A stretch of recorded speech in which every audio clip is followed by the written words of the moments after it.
they finished counting by about 5 o'clock in the morning. They finished, pretty much exactly when they were supposed to. And they were just sort of shuffling around with tables and sort of doing a bit of a check on the numbers, make sure everything was right. At that point, they would have sent for her and said, right, we're ready. But it took forever for her to get. It must have been at least 2 hours before she got to the leisure centre. And we were told to go on the stage because she was ready, she was in the building. But then we got on the stage and then had to wait for at least 5 minutes for her to then appear. But at that point, we were all on the stage, including the High Sheriff, and it was really awkward because we just stood there and we all knew the result by that point. And I specifically said to my agent, don't tell anybody. I didn't want to spoil the surprise for the rest of our team. So I said, do not tell them. So she was sort of awkwardly stood at one side of the room and everyone was looking at me and looking at her.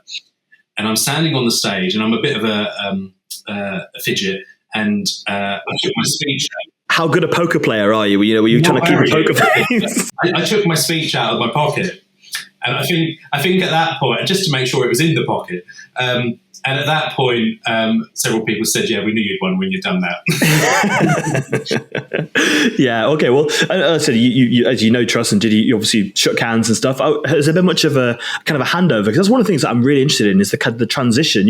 Other countries have this big transition period for governments and for elected officials. In the UK, it's like literally you get given a piece of paper that says you are now the MP and off you go. I wondered, how have you managed to kind of pick up the pieces from what that previous regime was and what's it been like since then?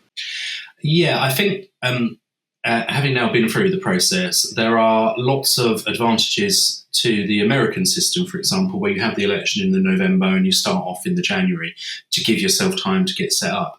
You literally have to hit the ground running and you are being bombarded with some quite detailed and important casework straight away from members of the public needing your help with a variety of time critical stuff.